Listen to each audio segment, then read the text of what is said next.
Hello, Smarteiros! Aqui é a Teacher Gisele Bertelli com mais uma live da Smart English. Vamos começar a live com os recadinhos, que é, se você quer baixar o nosso e-book, tá gratuito, vai dar um up no seu inglês. Eu deixei lá na bio do Instagram, tá?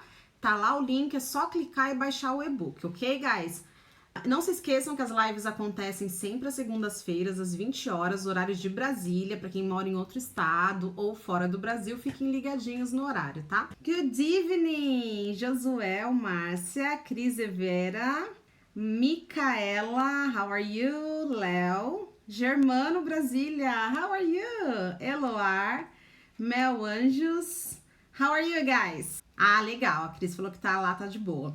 Bom, então a gente vai dar continuidade à live passada que a gente estava falando, onde eu estava respondendo as perguntas dos smarteiros. Então, essa semana eu recebi mais perguntas, separei algumas aqui para responder para vocês, tá? Então, você pergunta, a Smart English responde. Hello, Gabi! Hello, Marcians! Bom, vamos começar. A primeira pergunta que eu recebi foi: é obrigado fazer letras para ser professor de inglês? Então, quem está aprendendo inglês porque quer ser um professor de inglês tem essa dúvida. Tenho que ter faculdade? Tenho que fazer exatamente o curso de letras? Não, depende da escola que vocês vão trabalhar, tá? Se você quer ser professor de inglês em escola pública, escola particular, escolas do ensino fundamental e médio, obrigatoriamente você tem que ter a licenciatura. E como que você vai obter essa licenciatura? Fazendo a faculdade, o curso de letras. Para isso você precisa. Agora, para ser professor de inglês particular ou em escola de idiomas, instituições de idiomas, não necessariamente você tem que ter uma faculdade voltado para licenciatura. Tem escolas que exigem, outras não. Eu trabalhei numa escola em São Paulo, muito bem conceituada, muito bem conhecida, né, e procurada mesmo. E quando eu dei aula nessa escola de inglês, eu tinha acabado de entrar na faculdade. Mas em nenhum momento eles exigiram o curso de letras, né, a faculdade de letras. Bastava você ter um inglês legal. Algumas pessoas, simplesmente por ter aprendido inglês, nem o certificado de um curso de inglês, tá? Não precisa. Em nenhum momento eles falaram assim, me mostra o seu certificado que você fez curso de inglês. Não, tá? Vocês vão fazer um teste, uma entrevista, passar por um processo seletivo e é ali que vocês vão provar se vocês sabem inglês ou não. Se você aprendeu com seu pai, com a sua mãe em casa e nunca foi para uma escola de inglês, nunca fez uma faculdade de letras e a escola achou que seu inglês tá legal, que você tem uma didática legal para ensinar, eles te contratam. Muitas escolas contratavam americanos que vinham morar aqui no Brasil, simplesmente porque eles falavam inglês e sabiam um pouco de português e não necessariamente eles tinham licenciatura. Então, vocês têm que ver qual o objetivo de vocês, né? Como vocês querem trabalhar. Eu tenho a licenciatura, eu fiz faculdade de letras, fiz curso no exterior também, mas curso voltado para o inglês ano passado. E fiz vários cursos de inglês na minha vida. Mas os cursos de inglês que eu fiz, os certificados, nenhum emprego que eu tive eles me exigiram. Então eu sempre falo para os alunos assim, certificado é só um papel que você vai receber do curso de inglês, vai lá, vai colocar na gaveta e vai ficar guardado. É na hora da entrevista, na hora de falar, que você vai provar se você sabe inglês ou não. Então, muita gente fica preocupada em ter um certificado, em ter um diploma, nada disso adianta. Até porque a faculdade de letras, dependendo de onde você fizer o curso, não vai focar tanto no inglês. A faculdade de letras, ela vai focar mais na questão da pedagogia, da didática com os alunos, a parte toda voltada da licenciatura, né? E tem muita literatura também, você aprende, fora que você aprende português ou a língua que você decide fazer lá no curso, né? A língua estrangeira que você decidir.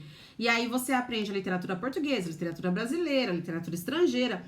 Então, gente, depende muito da instituição. A maioria das escolas particulares de inglês de idiomas, eles não exigem que você tenha letras. Mas se você tiver, é um diferencial. Só vai ajudar vocês, só vai melhorar o currículo de vocês, né? Bom, segunda pergunta que eu recebi como falar inglês sem medo e sem neura, mesmo quando temos o básico? Bom, isso é muito difícil, tem muitas questões psicológicas envolvidas, né?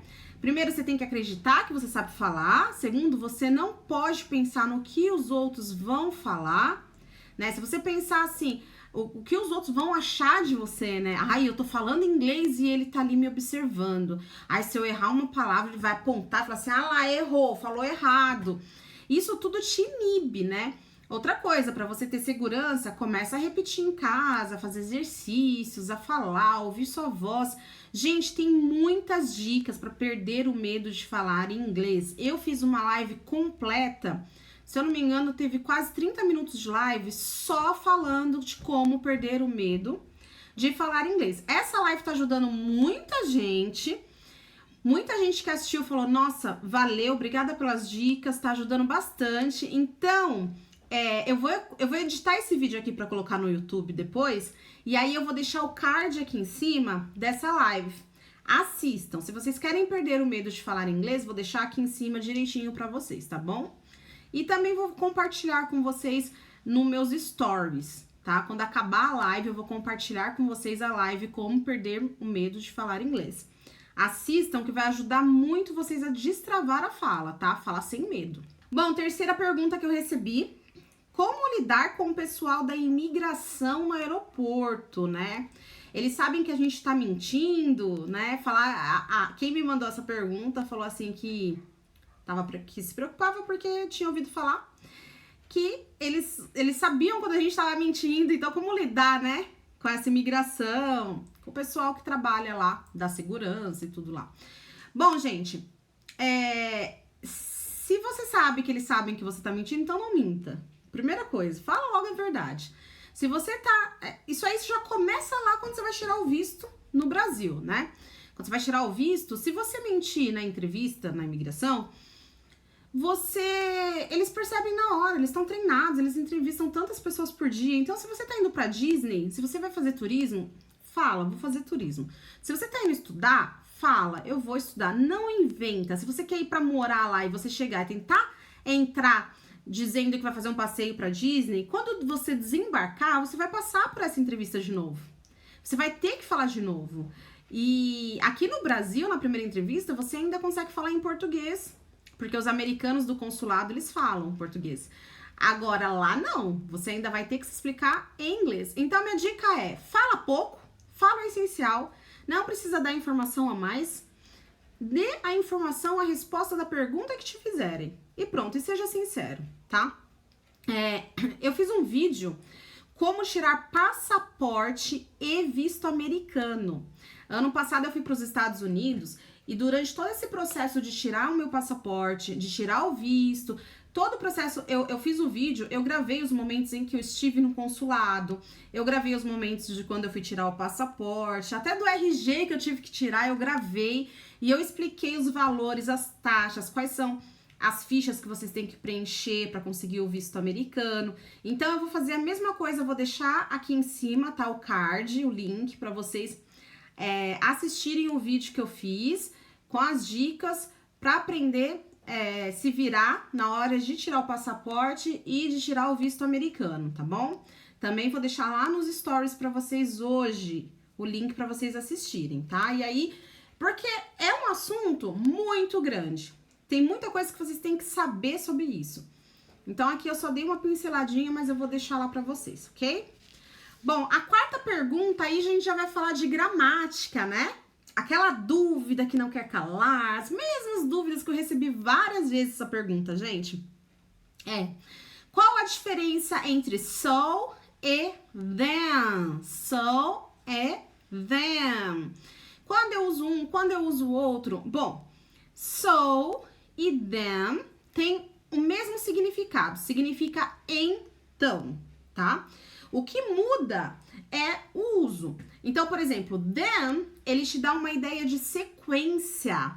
É quando você vai falar, você vai citar o próximo item ou atividade que você vai fazer. É como se ele desse uma ideia, um sentido de depois. É como se esse então significasse depois. Por exemplo, I finished my class, then I went downtown. Então, o que eu falei aqui? eu terminei a minha aula e então eu fui ao centro da cidade. É uma sequência. Primeiro eu terminei a minha aula e depois, e então, tá vendo como ele tem esse sentido de depois? Eu fui ao centro da cidade. Então dá uma sequência aí, ó. Acredito que o then é só essa questão mesmo, tá? Quando vocês estão falando que vocês vão fazer uma coisa, posteriormente vocês vão fazer outra. Então, quando tiver esse sentido de vou fazer algo, then, que significa depois, então, eu irei fazer tal coisa. Agora, o so, ele não indica essa sequência. O so, ele indica uma consequência. Ou seja, uma causa e um efeito. Aqui você tem a causa e aqui você tem o resultado dessa ação. Então, você tem uma ação aqui, so, você tem um resultado, tá? É como se fosse o porquê que isso aqui aconteceu. Eu vou explicar pra vocês. Ó, vou dar um exemplo para ficar mais fácil. She drank too much, so she had to be taken home. She drank too much, so she had to be taken home. O que eu tô dizendo aqui? Ela bebeu demais, então ela teve que ser levada para casa. Então, é como se eu falasse assim, primeira ação, ela bebeu, isso aconteceu primeiro. E então, ela teve que ser levada para casa. Isso é a consequência disso. Se ela não tivesse bebido tanto, ela não precisaria ter sido levada para casa. Não é uma sequência de atividades, é uma consequência do ato dela. Então, quando é nesse sentido, você vai usar o so. O so também a gente pode usar para dar ênfase, para preencher a conversa, para pensar. Então, você tá lá contando algo, você fala assim, então, aconteceu tal coisa. Então, ele só serve para dar essa preenchida, tá? Essa é a segundo uso de so, tá? A primeira é a consequência e o segundo é essa preenchida na fala. Então, se eu falar assim para vocês, so, what happened here? Então, o que aconteceu aqui? Esse então, se ele não tiver na fala, não vai fazer diferença alguma. Então, ele tá ali só para preencher um espaço, né? Só para dar uma ênfase. Então, assim, é isso. O then é a sequência e o so é a consequência, tá bom? Essa daqui foi a perguntinha 4. Hoje eu vou responder 5 perguntas para vocês. A quinta eu deixei pro final porque é uma dúvida que praticamente todos nós temos, né? Todos os alunos de inglês têm ou já passou por isso. Então, quando eu uso to e for, quando eu uso to e for, o to e o for têm o mesmo significado, significam para. Mas na hora de escolher na frase, quando eu uso to e quando eu uso for, eu fico confuso. Então, o que acontece? Vamos falar de um, depois vamos falar de outro, tá bom? Você vai usar o to para indicar um movimento, imagina, um movimento, ou posição, tá? Eu vou dar um exemplo aqui. Come to my house tonight. Come to my house tonight. Vem pra minha casa hoje à noite. Olha só, você vai sair da sua casa e vai vir pra minha. Então, isso aqui, ó, é um movimento, ó, em direção a mim, tá? Então, eu tenho que usar o to. Quando eu estiver falando de endereçamentos, oferecimentos, congratulações, dedicatórias, também você vai escolher o to. Por exemplo, good luck to you, né? Boa sorte para vocês. Então, eu tô aqui, eu tô te oferecendo a boa sorte. Tô te dedicando algo, tô te desejando sorte. Eu gostaria, então, ó, ele não deixa de ser um movimento também, né? O meu desejo é que você tenha sorte, tô te enviando sorte. É um sentimento? É, mas eu tô enviando para você, então eu vou usar o to. Mary gave her phone number to Eric. A Mary pegou o telefone dela, o número de telefone, e deu para o Eric. Então, de novo, ela tá, ó, enviando algo para alguém, direcionando algo para alguém, né? Ou então, congratulações. Happy birthday to you. É uma congratulação, você vai usar o to. Quando que eu vou usar o for? Você vai usar o for para indicar uma finalidade. Então, ó, this toy is for kids. Este brinquedo é para crianças. Qual é a finalidade do toy, do brinquedo? Para crianças, kids, tá? Quando você tá falando de tempo, quando eu falo tempo, não é o tempo weather, o tempo vai chover, não vai. é tempo, time, né? Na sua vida, horas, essas coisas assim, meses. Então, por exemplo, I have studied English for 5 years. Então, eu tenho estudado inglês por 5 anos. Eu estudei inglês, eu estudo inglês há 5 anos. Então, quando eu falar, quando eu indicar um tempo, eu uso for, não to. Mais uma função aqui, mais um uso do for. Quando você for pedir um favor ou um benefício, for example, bring a glass of water for me, please. Então, traga um copo de água para mim, for me. Eu tô te pedindo um favor, por favor. Ou antes de pronomes pessoais. Então, por exemplo, quais são os pronomes pessoais? Eu, ele, ela, a Maria, o João, meus amigos, a minha irmã. Esses são os pronomes, né? Então, por exemplo, working is not for children. Ó, children é um pronome pessoal. Então, eu tô dizendo o quê? Trabalho não é para criança. Então, sempre antes, se tiver um para, você não vai usar o to, você vai usar o for. So, guys, hoje foi isso, né? Eu respondi as 5 perguntinhas que eu recebi. Vou colocar nos stories os links que eu falei pra vocês hoje, que eu citei aqui na live. Quem chegou atrasadinho no final da live, vou deixar a live salva, tá? Assistam, vocês vão saber, vocês vão tirar várias dúvidas, né? Diferença entre so e them, to e for, saber sobre o visto, né? Sobre como lidar com o pessoal, enfim. Sobre a profissão de teacher. Espero que vocês tenham gostado da live. E segunda que vem estarei aqui de novo. Thanks, guys! Bye!